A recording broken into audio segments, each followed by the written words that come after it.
সুয়াসান পাখি আমার। আমরা যদি ভাইরাল বলি, বাংলাদেশে আমরাই সবচেয়ে বেশি ভাইরাল। অনেক মানুষ খাওয়া দাওয়া বাদ দিয়ে, কাজ বাদ দিয়ে আমার টেলিভিশনের সামনে বসে থাকতো, কখন শুরু হবে ক্লোজ আপ ওয়ান। আমাকে তারা ক্লোজ আপ ওয়ান বানিয়ে ছাড়বে, এমন একটা ব্যাপার ছিল। রিয়েলিটি শো থেকে উঠে আসা অনেক সঙ্গীত শিল্পী মিডিয়ায় সরব, কিন্তু আপনাকে সেইভাবে পাওয়া যাচ্ছে না কেন? এই পেটের কারণে আমি ইংল্যান্ডে চলে যাই। মিউজিক ইন্ডাস্ট্রিতে এখন সিন্ডিকেটে ভরা, যেটা সত্য কথা। এনারা আসলে ওই শিল্পীকে উপর উঠতে দেয় না, চতুর সাইড থেকে আসলে তাকে চেপে ধরে রাখা হয়। রিঙ্কু, আপনারা শিল্পী, তো তোর শিল্পী হয়ে শিল্পীর পাশে দাঁড়ানো। সবচেয়ে বেশি প্রোগ্রাম করছে রিঙ্কু। ও যখন 1 মাসের শিডিউল নিয়ে বের হতো, ও ব্যাগ ভরে টাকা নিয়ে বাসায় ঢুকতো। আমি এখনো, আমার মনে পড়লে গা শিউরে ওঠে। আমি আম্মাকে জড়ায় ধরে চুমা দিয়েছিলাম কপালে, এবং আমার ভীষণ খুশি লাগছে। তোমারে পাইলাম না আমি, তাতে দুঃখ নাই,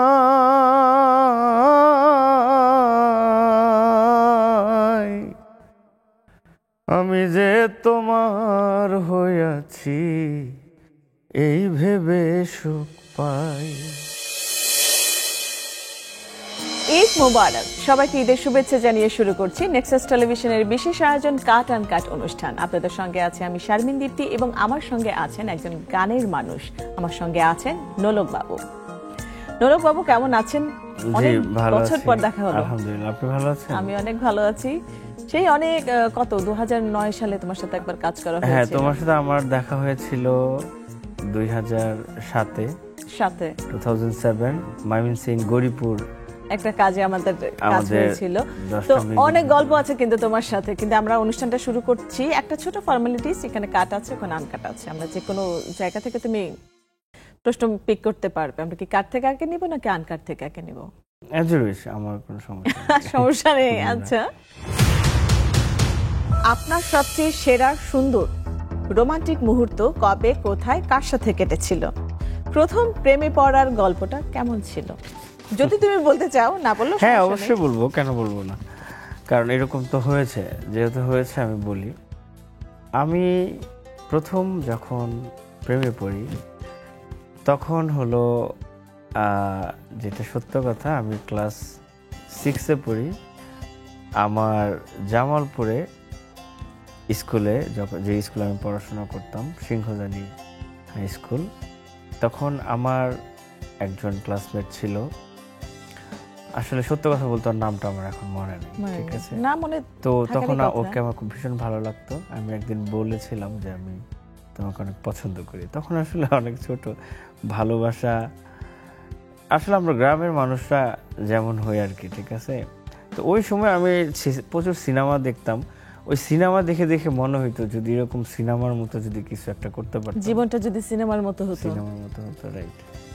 তো এখনো ওই স্মৃতিগুলো, ছোটবেলার স্মৃতিগুলো মনে পড়ে। এটা তো গেল ছোটবেলার প্রেম। বড়বেলার প্রেমের কোনো অভিজ্ঞতা কি আমাদের সাথে শেয়ার করবে? বড়বেলার প্রেম হচ্ছে আমার, বর্তমানে আমার যিনি ওয়াইফ, মৌ, জান্নাতুল ফেরদৌস মৌ, ওর সাথে আমার প্রেমের স্মৃতিটা একটু ডিফারেন্ট। কারণ ওর সাথে আমি যখন 3rd টাইম আমেরিকাতে যাই, যাওয়ার আগে আমি একটা অ্যাক্সিডেন্ট করেছিলাম। তো অ্যাক্সিডেন্ট করার পরে যখন আমি চিটাগং মেডিকেলে ভর্তি হই, তখন কোনো কারণে তার বড় ভাই এসেছিল ওই চিটাগং মেডিকেলে। তো তার বড় ভাইয়ের ফোন থেকে আমি আমার বাসায় ফোন দিয়ে খবর জানাই যে আমি অ্যাক্সিডেন্ট করছি। তো ওই বড় ভাই আমার মোবাইল নাম্বারটা সেভ করে রাখে। তো যখন বাসায় যায়, আমি যখন মোটামুটি সুস্থ হই, তখন হঠাৎ করে আমার কাছে একটা ফোন আসে চিটাগং থেকে। তো বলে যে আমি আপনার অনেক ভক্ত, আমার নাম মৌ। ও আবার খুব ইসলামিক মাইন্ডেড, সবসময় পুরো সালাম দিয়ে কথা বলতো। তখন আমি ওকে বললাম যে জি বলেন। পরে বললো যে আপনি এরকম অ্যাক্সিডেন্ট করেছিলেন, আমি তো আপনার অনেক বড় ভক্ত। এই কথা কন্টিনিউ কথা হতে হঠাৎ করে ওর সাথে আমার একটা রিলেশনশিপে চলে যাই। তারপরে আমি যখন একটু সুস্থ হয়ে আমি আমেরিকাতে চলে যাই। আমেরিকাতে গিয়ে আমি প্রতিদিনই ওর সাথে ফোনে কথা বলি। তো এক পর্যায়ে 3 মাস হয়ে যায়। 3 মাস পরে তখন আমি ওকে প্র্যাকটিক্যাল দেখি নাই। তো তো ওর সাথে আমার এমনভাবে একটা মানে কথাবার্তা হয়ে গেল ওর ফ্যামিলির সাথে যে আমি যেদিন বাংলাদেশে আসবো তারপরের দিন ওকে বিয়ে করতে যাবো। তো তো ঠিক যা বলেছিলাম তাই হয়েছে। আমি যখন বাংলাদেশে নামি রাতের তখন 3:30 বাজে, আমি এসে একটু ঘুমাই, ঘুম থেকে উঠে আমি একটু ফ্রেশ ট্রেশ হয়ে চিটাগাং যাই তাকে বিয়ে করতে। তো ওইদিকে সব কিছু রেডি ছিল। তো এই আমি গিয়ে ও কেমন দেখতে সুন্দর নাকি আমি কিছুই জানি না। এটা কত সালের ঘটনা? এইটা 2009। আচ্ছা। তো এইটা আমার মনে হয় এটাই হচ্ছে অন্ধ ভালোবাসা। ওর প্রতি আমার অন্য এত পরিমাণ একটা বিশ্বাস ভালোবাসা ছিল। আমার টার্গেট ছিল যে ও যেমনই হোক আমি ওকে বিয়ে করবো। মানে আমরা কথা বলে বলে আমাদের মানে আগে কোনো ভাবে দেখা হয় না। স্কাইপে মানুষ ভিডিও কল করতো? না না, আমি ভিডিও কল তোকে তো কখনো দেখিনি। দেখেননি? মানে ওই যেদিন বিয়ে করলেন ওই দিনই দেখা হলো, পাত্রী দেখা হলো, সেদিনই বিয়ে। এবং এখন আপনার খুব আমার 2 ছেলে 1 মেয়ে, সুন্দর একটা পরিবার এখন আপনার। হ্যাঁ হ্যাঁ, মাশাআল্লাহ, আলহামদুলিল্লাহ। আচ্ছা, আমরা পরবর্তী কোশ্চেনে চলে যাই। হ্যাঁ শিওর। মনে পড়লে এখনো আনন্দ হয় আবার কষ্ট লাগে, এমন ঈদ কাটিয়েছিলেন কখনো? এটা অনেক ছোট, তখন 2002 সালের কথা। আমি আমার বন্ধু বান্ধব সবাই মোটামুটি যে যার মতো পারছে শপিং করছে। তো আমি আবার প্রতিটা ঈদেই আমার মার কাছে সবসময় বায়না ধরতাম যে আমার এটা লাগবে ওইটা লাগবে, এবং আমার যেটা পছন্দ আমি সেটাই নিতাম। তো ওই সময় তো আসলে আমাদের পারিবারিক অবস্থা তো ভালো ছিল না, আর্থিক অবস্থা তো ভালো ছিল না। তো এরপরও আমার মা সবসময় চেষ্টা করতো যে আমাকে কিছু না কিছু একটা দিবে। পরে আমি একদিন অনেক দামি একটা জুতা, ওটা মনে হয় 1200-1300 টাকার দাম, তো আম্মাকে আমি বলি আম্মা আমি জুতাটা নিব। পরে আম্মা বলতেছে যে আমি এত দামি জুতা কিভাবে দিব তোকে। পরে আমার মনটা খুব খারাপ হয়ে যায়। তারপরে আমি বাসা থেকে রাগ করে চলে আসি তখন রাতের 1টা-1:30 বাজে। তো 2টার সময় আম্মা আমার খুঁজে বের করার পরে আমাকে বাসায় নিয়ে গিয়ে আমাকে সারপ্রাইজ দিছে যে এই যে তুই যে জুতা পছন্দ করছিস এই যে আইনা দিলাম। এর আগে আমি একদিন আম্মাকে নিয়ে গিয়ে দেখাইছিলাম যে আম্মা এই জুতাটা আমার পছন্দ, তুমি আমার এটা কিনে দেবে। পরে আম্মা বলছিল যে মানে সে দিবে না, পারবে না, এরকম কিছু বলছিল। কিন্তু ফাইনালি যখন ঈদের 2 দিন নাকি 1 দিন আগে আমি খুব জেদ করছিলাম, পরে জেদ করে বাসা থেকে বের হয়ে গেছিলাম। তারপরে আম্মা ওই দোকান থেকে ওই জুতা টেনে আমাকে দিছিল। এটা যেমন মানে কষ্ট লাগছিল প্রথম দিকে, পরে আবার আনন্দ। আপনার কাছে কেমন মনে হয়েছিল যে আপনার তো এটা প্রত্যাশা? আমার কাছে অনেক খুশি লাগছে। আমি আম্মাকে জড়ায় ধরে চুমা দিছিলাম কপালে, ভীষণ খুশি লাগছে। আপনার বাবা কি আছেন? হ্যাঁ, আমার বাবা ছিলেন। আমার বাবা তখন চিটাগাংয়ে ছিলেন আর কি। আচ্ছা, আর কেমন কেটেছিল শৈশবটা আপনার, একটু যদি বলতেন? আমার শৈশবটা আসলে অন্য সবার মতোই কেটেছিল, কিন্তু ওই রাজকীয় ব্যাপারটা তো ছিল না। আর আমার জায়গায় আমি আবার রাজার মতোই ছিলাম, ঠিক আছে? কারণ আমার মা আমাকে কখনো কোনো কারণে চায় নাই আমি কোনো কারণে কষ্ট পাই। আম্মা কাজ করে হোক, মানে কষ্ট করে হোক, কারো কাছ থেকে নিয়ে হোক, ধার করে হোক, যেভাবে হোক, আমি যখন যেটা চেয়েছি সে আমার চাওয়াটা পূরণ করেছে। আর ওখানকার যখন আপনারা ছিলেন জামালপুরে, তো আপনার জন্ম, তো পড়াশোনা কি জামালপুরে? হ্যাঁ, আমি ক্লাস 8 পর্যন্ত পড়েছি। তারপরে আমি ম্যাট্রিক পাস করি উন্মুক্ত বিশ্ববিদ্যালয় থেকে, ওপেন ইউনিভার্সিটি থেকে। তো এই পর্যন্ত আমার পড়াশোনা আর কি। আচ্ছা, আর পরিবারে কে কে আছে? ভাই? পরিবারে আমার বড় ভাই আছে একজন, সে গাজীপুরে থাকে। আমার বাবা মা, আমি আর আমার ওয়াইফ, আমার 3 বাচ্চা। আমরা পরবর্তী কোশ্চেনে চলে যাই। রিয়েলিটি শো এর মাধ্যমে আমরা অনেক শিল্পী পেয়েছি, কিন্তু এখন তেমনটা পাচ্ছি না কেন? আপনি কি মনে করেন? কারণ আপনি নিজে একটা রিয়েলিটি শো এর মাধ্যমে এসেছেন, সেই সময় বেশ কয়েকজন শিল্পী। রিয়েলিটি শো আসলে আমাদের সময় যেমন ফেয়ার ছিল সবকিছু, মানে মানুষ একটা আকর্ষণ নিয়ে আমাদের প্রোগ্রামটা দেখতো। অনেক মানুষ খাওয়া দাওয়া বাদ দিয়ে, মানে বিভিন্ন কাজ বাদ দিয়ে আমার টেলিভিশনের সামনে বসে থাকতো কখন শুরু হবে ক্লোজ আপ 1। তো আমাদের পরে আসলে যেগুলো হয়েছে এগুলো হচ্ছে ব্যবসা হয়ে গেছে, এগুলা বিজনেসে পরিণত হয়েছে। আসলে চ্যানেলগুলো এগুলো ব্যবসা করার জন্য করছে, মানে একটা সিম থেকে যত খুশি তত এসএমএস। আমাদের সময় তো 5টা করে এসএমএস ছিল, বাইন্ডিংস হ্যাঁ। ছিল যে 5টার তো বেশি দেওয়া যাবে সবকিছু না। মিলে এটা একটা বিজনেস পলিসি হয়ে গেছে। এরপরে তো বিভিন্ন চ্যানেল বিজনেস করার জন্য এই রিয়েলিটি শোগুলো করেছে। আর নোলকের কথা, আপনার কথা যেটা বলবো, আপনি মনে হয় সর্বোচ্চ ভোট পেয়েছেন সেই সময়, একটা ইমোশনাল অ্যাটাচমেন্ট ছিল হ্যাঁ, দর্শকের অবশ্যই, সাথে, যে অবশ্যই। নোলককে পাশ করাতেই হবে, নোলককে আসলে উইনার দেখতে চায় সবাই, সবার বাংলাদেশের ভালোবাসা মানুষ পেয়েছেন। অন্যরকম একটা আশা নিয়ে একদম কি বলবো, মানে আমাকে তারা ক্লোজ আপ ওয়ান বানিয়ে ছাড়বে এমন একটা ব্যাপার ছিল। এটা দর্শকের ভালোবাসা আর এবং দোয়া। প্রয়াত আহমেদ ইমতিয়াজ বুলবুল স্যার, উনি আপনাকে প্রচন্ড পছন্দ করতো এবং সবসময় দেখতাম প্রত্যেকটা এপিসোডে খুব আপনাকে অ্যাপ্রিসিয়েট করতো, যে আপনার গান নিয়ে আসলে আপনার গান গাওয়ার পরে সবার কথা বলার আর কোনো অবকাশ থাকে না, সবাই মুগ্ধ, আমরাও মুগ্ধ। আমরা একটা গান শুনি। জলে ভাসে দুটি চোখ, বুকে জাগে এত শোক, মন বলে যাব কাছে, নিয়তি দাঁড়ায় এসে কেন যে এমন, আহারে আহারে আহারে জীবন। রিয়েলিটি শো থেকে উঠে আসা অনেক সঙ্গীত শিল্পী মিডিয়ায় সরব, কিন্তু আপনাকে সেইভাবে পাওয়া যাচ্ছে না কেন?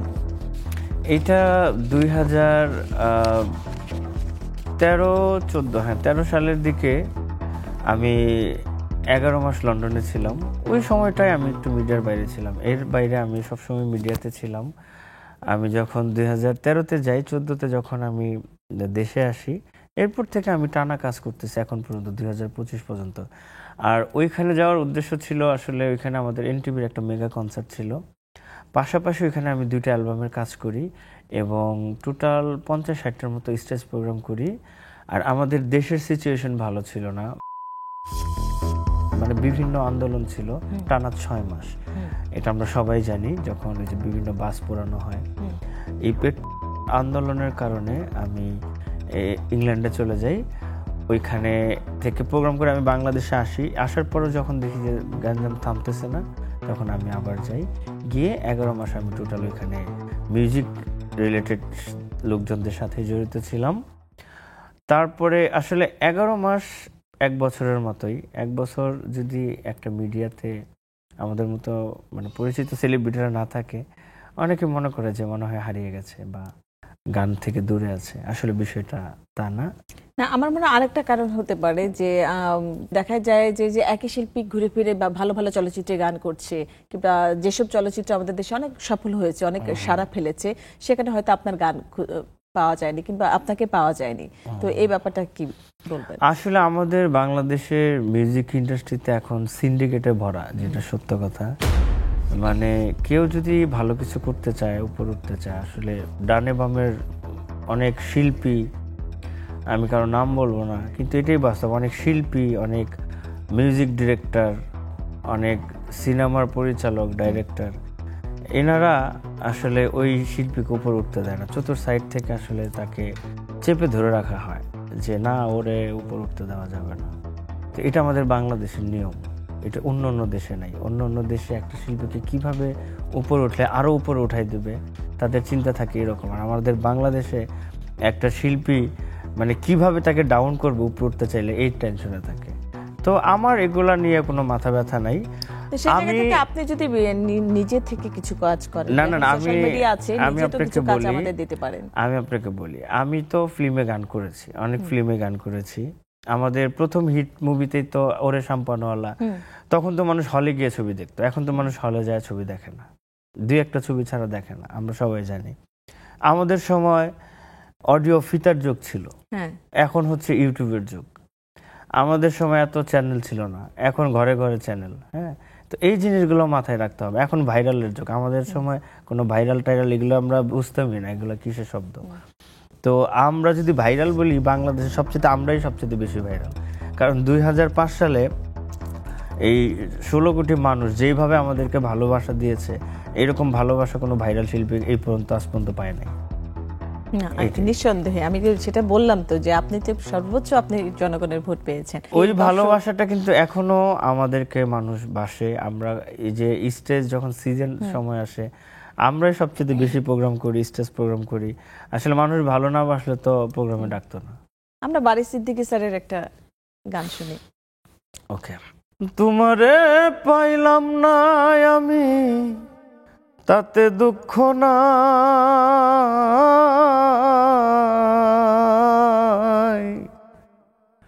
আমি যে তোমার হইয়াছি এই ভেবে সুখ পাই, আমি যে তোমার হইয়াছি এই ভেবে সুখ পাই। নোবেল, রিংকু, এই দুইজনকে নিয়ে আপনার বলার কি আছে, কি বলবেন? কারণ দুজনই গানের শিল্পী এবং দুজনই দুরকম আসলে আসলে পরিস্থিতির মধ্য দিয়ে যাচ্ছে। যদি নোবেলের কথা আগে বলি, আচ্ছা, এত ব্রাইট একটা ছেলে, এত সুন্দর গায়, কিন্তু নোবেলের গান তো এখনো আমি মাঝে মাঝে এই যে আমরা যখন ফেসবুকে যাই, ভিডিওতে যাই, করতে করতে স্টোর করতে করতে তখন অনেক সময় নোবেলের গান আসে, ওই যে জি বাংলার যে কম্পিটিশনের গানগুলো। আসলে আমার খুবই ভালো লাগে, ওর জন্য অনেক অনেক শুভকামনা এবং দোয়া। আর বিষয়টা হলো ও একটা সময় একটু বেশি মানে হয়তোবা নিজেকে অনেক বেশি বড় মনে করছিল, যে কারণে আমাদের বাংলাদেশের এই যে বড় বড় শ্রদ্ধেয় সুনামধন্য শিল্পী যারা আছে, আমাদের জেমস ভাই, আসিফ ভাই, বাচ্চু, আয়েব বাচ্চু ভাই, আর অন্য অন্য যারা আছে, এরা তো সবাই আমাদের প্রাণের শিল্পী, আমাদের লিজেন্ড, আমাদের মোস্ট সিনিয়র। তাদেরকে দেখে দেখে আমরা উৎসাহিত হই গানে আসা।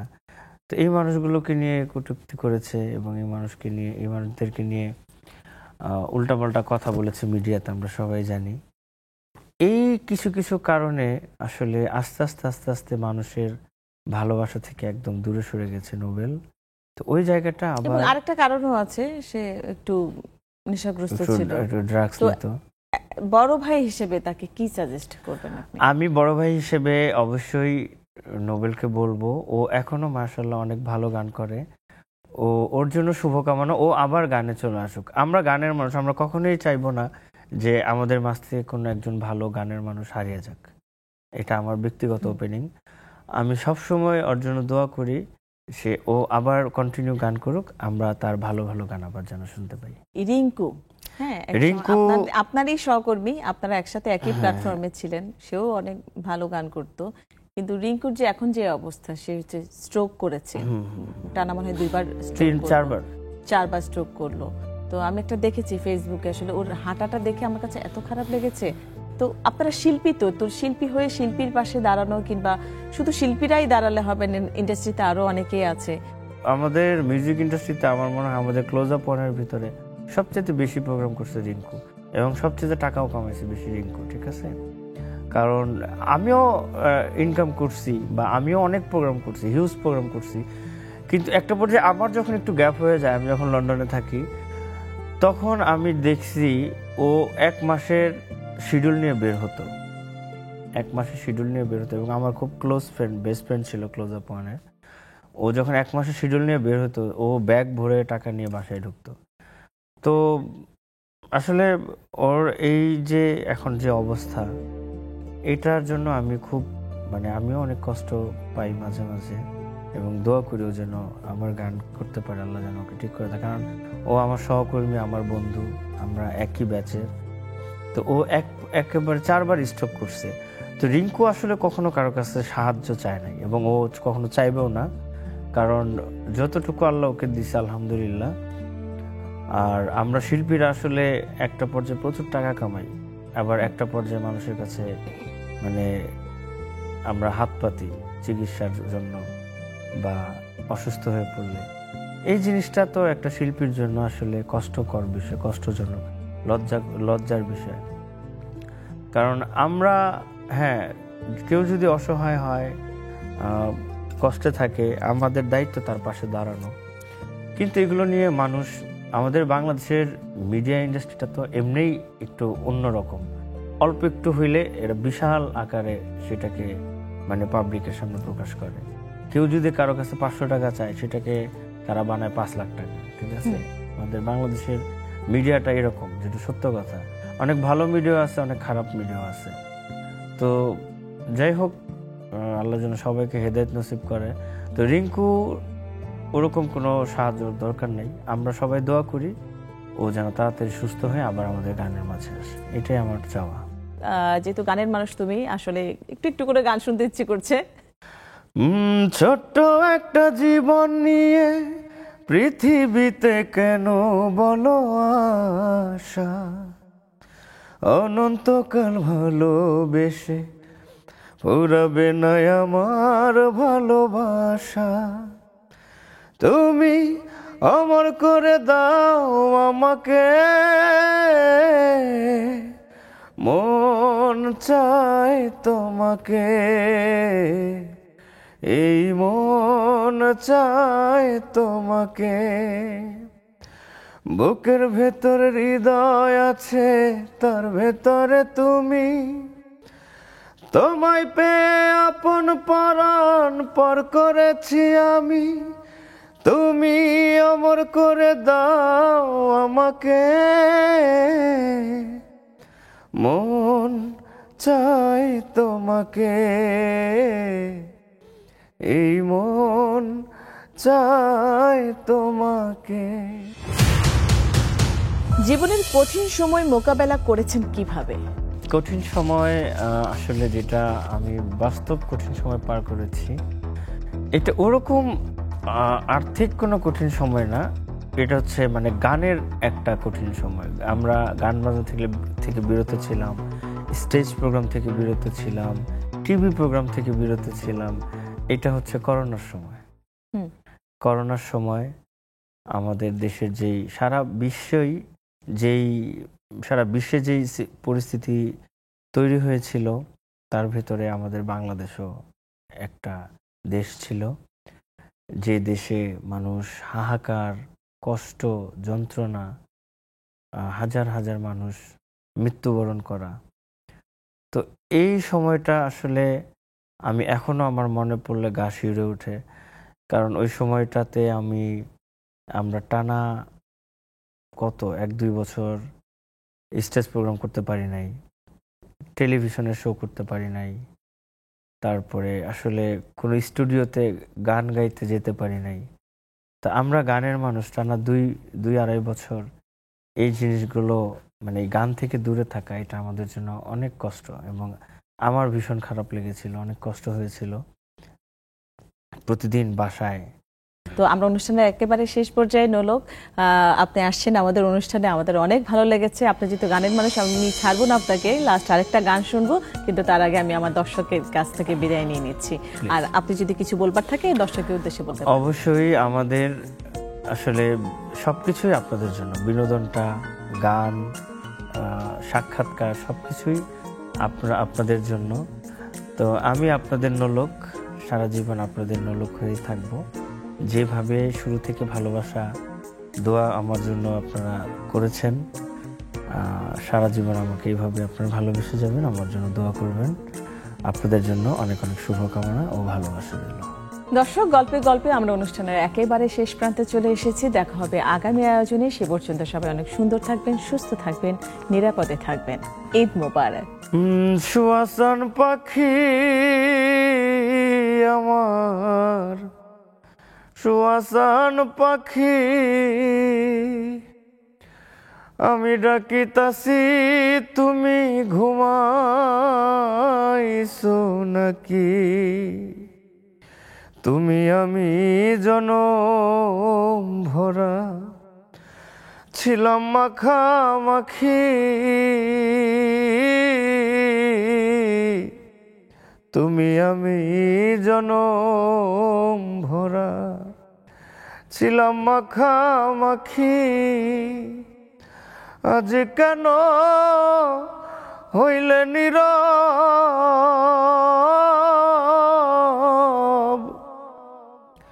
মেলো দুটি আখি রে পাখি, আমি ডাকিতাছি তুমি ঘুমাইছো নাকি?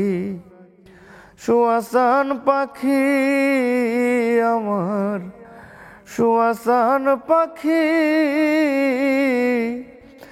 আমি ডাকিতাছি তুমি ঘুমাইছো নাকি?